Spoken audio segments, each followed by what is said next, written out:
पाहण्यासाठी आमच्या YouTube चॅनलवरील PVR म्हणजेच पंढरी वार्ता या न्यूजला सबस्क्राइब करा आणि शेजारील बेल आयकॉनवर क्लिक करा। चाळीसगाव विधानसभा मतदारसंघाचे आमदार मंगेश चव्हाण हे जसे महाराष्ट्रात सर्वसामान्य जनतेच्या प्रश्नासाठी आक्रमक आमदार म्हणून ओळखले जातात, तसेच ते आपण समाजाचे काहीतरी देणं लागतो याच भावनेने आपल्या मतदारसंघात ते अनेक विधायक उपक्रम राबवताना दिसून आलेले आहेत। मतदारसंघातील हजारो विद्यार्थ्यांना शालेय साहित्य वाटप, आपल्या भागातील पैलवानांना मानधन देत त्यांना प्रोत्साहन देणं, गुणवंत गरजू विद्यार्थ्यांना शिष्यवृत्ती देणं असे उपक्रम राबवित आले आहेत। तसेच आपल्या मतदारसंघातील हजारो नागरिकांना, आबालवृद्ध भाविकांना मागील 4 वर्षापासून स्वतंत्र रेल्वे बुक करून पंढरीची वारी घडवित आलेले आहेत। यावर्षी त्यांनी जवळपास 8000 विठ्ठल भक्तांना विठ्ठल दर्शन घडवण्यासाठी 2 रेल्वे बुक केल्या असून 6 जुलै आणि 8 जुलै अशा 2 फेऱ्या केल्या जाणार आहेत। आज सकाळी आमदार मंगेश चव्हाण सपत्नीक हजारो भाविकांसोबत प्रवास करीत पंढरीत दाखल झाले। भाविकांची पिण्याच्या पाण्यापासून नाश्ता, जेवण, आरोग्य यासह सर्व सुविधा आमदार मंगेश चव्हाण हे करीत आलेले आहेत। आमदार मंगेश चव्हाण यांच्या कुटुंबात पंढरीच्या वारीची परंपरा असल्याची माहिती आज त्यांनी माध्यमांना बोलताना दिली। त्याचबरोबर या आपल्या मतदारसंघातील हजारो भाविकांना श्री विठ्ठल दर्शनासाठी पंढरीची वारी घडवण्यात जे अलौकिक समाधान लाभते त्याची महती वर्णन केली। तर त्यांच्या समवेत आलेले अनेक पदाधिकारी आणि भाविकांनीही आपल्या भावना व्यक्त करताना जळगावचे आमदार म्हणून मंगेश चव्हाण करीत असलेल्या अनेक विधायक कार्याची माहिती दिली। सोयरा पांडुरंग असं म्हटलं जातं। आज आपण तुमच्या मतदारसंघातील सर्व ग्रामस्थांना, सर्व विठ्ठल भक्तांना पंढरीची वारी घडवतात। मागील 4 वर्षापासून तुमचा उपक्रम सुरू आहे। यावर्षी हे 5वं वर्ष आहे। इतक्या मोठ्या संख्येने भाविकांना पंढरपुरात विठुरायाच्या दर्शनाला घेऊन येत आहे, काय उद्देश आहे? नाही, खरं तर उद्देश असा का उद्देश म्हणून नाही आहे, तो संस्कार आहे। अगदी मी 2-3 वर्षाचा असताना आईवडिलांच्या खांद्यावर इथं पंढरपूरला ते मला आणायचे।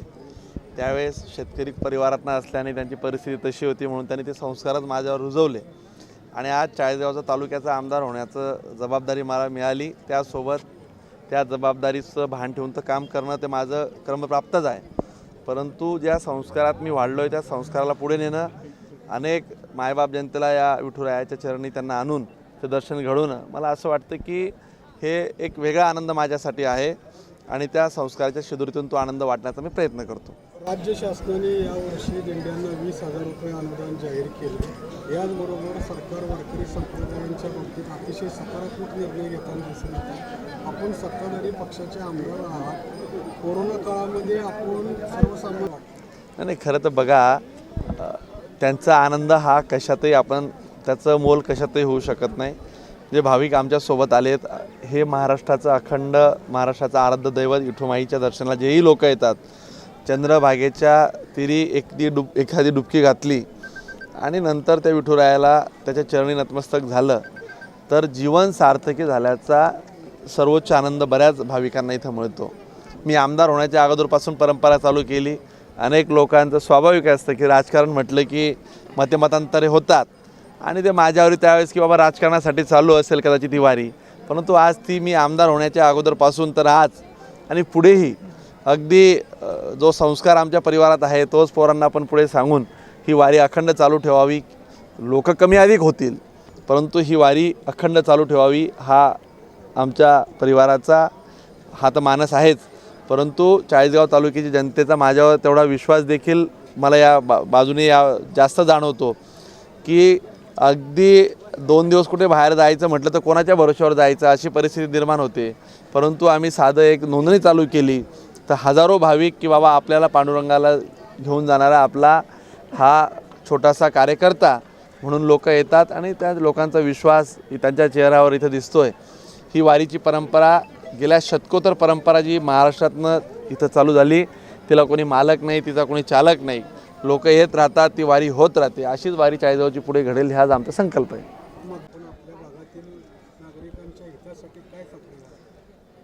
हेच की इडापिडा जाऊ दे आणि बळीचं राज्य येऊ दे, नुसतं बोलून नाही तर कृतीतनं झालं पाहिजे। अगदी महाराष्ट्रातले काही ठराविक तालुके दुष्काळ यावेळी जाहीर झाले, त्यात आमचा चाळीसगाव तालुका झाला, परंतु तो दुष्काळ झाला नाही पाहिजे। शेतकऱ्याच्या बांधावर पाणी गेलं पाहिजे।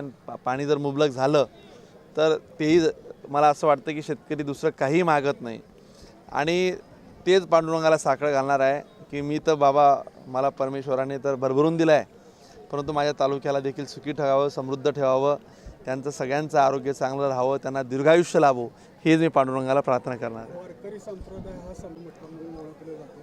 आज राज्यामध्ये जो जात कलह निर्माण होताना थोडंफार चित्र आहे, तर आपण या माध्यमातून या समतेच्या निगडीतून काय संदेश द्या? आणि खरं तर पहिल्यापासून आपण पाहत आलेलो आहे. आता काही लोकांनी त्याला जातीय रंग दिला असेल तर त्यांचं राजकीय पोळी भाजण्यासाठी मला असं वाटतं की मी या चंद्रभागेच्या तीरी आणि या विठ्ठलाच्या पांडुरंगाच्या या चरणी कुठल्याही राजकीय विषयावर मला भाष्य करायचं नाही आहे. मी आज इथं फक्त आणि फक्त या विठ्ठलाच्या चरणी नतमस्तक होण्यासाठी आलेलो आहे. माझ्यासाठी 365 दिवस हे राजकारणासाठी मोकळे असतात. आजच्या दिवस तरी मला राजकारणावर तुम्ही काही बोलायला नका एवढीच तुम्हाला विनंती. गुलाबराव सुखलाल महाजन, राहणार बाळ, तालुका चाळीसगाव, जिल्हा जळगाव. आमचे मंगेश दादा आमदार आहेत. प्रत्येक वर्षाला हर एक नवीन वारी आणतात. प्रत्येक वर्षाला यावेळेला किती जण आलाय? 5,000 लोक आलेले आहेत. आता परत 9 तारखेला परत 5,000 लोक येतील. हां, 2 वेळेस रेल्वे बुक केलेली आहे. आता ग्रामीणचे शहरी. माझं नाव किशोर दौलत पाटील, राहणार बहाळ. आमच्या गावावरनं कमीत कमी 400-500 लोक आलेले बाळ गावाचे. तर आता हे एकूण सर्व ग्रामीण भागाचे 4-5 हजार लोकसंख्या. मी किशोर माधवराव पाटील, माजी जिप सदस्य, चाळीसगाव, जिल्हा जळगाव. आम्ही आमदार साहेबांच्या ही 5वी वारी आहे आणि दादा वारीला आणताना दरवेळा एक ट्रेन असायची. आत्ता 2 ट्रेन आहेत. आत्ता आम्ही 5,000 भाविक आलेलो आहे. विशेष बिस्लरी बाटलीपासून जेवण्यापासून सगळं सुविधा आमदार साहेब देत असतात. आमदार साहेबांचं कार्य खूपच छान आहे. आम्ही आत्ता सगळे पदाधिकारी व गोरगरीब सगळे तालुक्यातनं व खेड्यापाड्यातनं सगळी जनता आलेली आहे आणि आम्ही आज रात्री निघणार आहोत. धन्यवाद.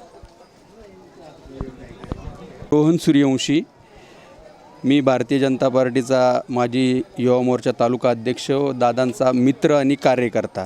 गेल्या 6 वर्षापासून ही वारी चालू आहे. ही वारीसोबत दादांनी तरुणांसाठी 6 जूनला रायगड वारीसुद्धा केलेली आहे. ती वारी आता 4 वर्षापासून चालू आहे. म्हणजेच तरुणांपासून तर आबालवृद्धांपर्यंत जे कार्य असेल समाजासाठी देणं असेल, दादा ते देण्याचा प्रयत्न करत आहेत. आजपर्यंत बघतोय आपण की गोरगरीब असतात की त्यांच्याजवळ पैसे नसतात, त्यांना इथपर्यंत यायला काही साधन नसतं, तर दादांनी की आपलंही समाजासाठी काही देणं आहे म्हणून वारकरी पुत्र असल्यामुळे त्यांनी ही सेवा अथकप्रमाणे 6 वर्षापासून चालू ठेवलेली आहे. आणि दादांचे असे अनेक कार्यक्रम आहेत. आमच्या या तालुक्यामध्ये त्यांनी मुलांना सायकली दिलेल्या आहेत, शाळकरी विद्यार्थ्यांना वह्या पुस्तकं. तो भाग तर झालाच, पण आमचे विकास पुरुष व सहकार महर्षी रामराव जुभू यांच्या नावाने त्यांनी विद्यार्थ्यांसाठी शिष्यवृत्तीसुद्धा सुरू केलेली आहे. हे सर्व असं कार्य चालू आहे दादांचं. आणि जिल्ह्यासाठी, राज्यासाठी दादा नेहमीच आपण बघत असतात की नवीन काहीतरी करत. पंढरपूरला आता जवळजवळ 4,000 लोक आलेले आहेत, स्त्री पुरुष आणि कार्यकर्ते धरून 4,000. आणि 9 तारखेला परत 4,000 लोक, असे एकूण 8 ते 10,000 लोकांचं यावर्षी त्यांनी नियोजन केलेलं आहे. 15 लोक.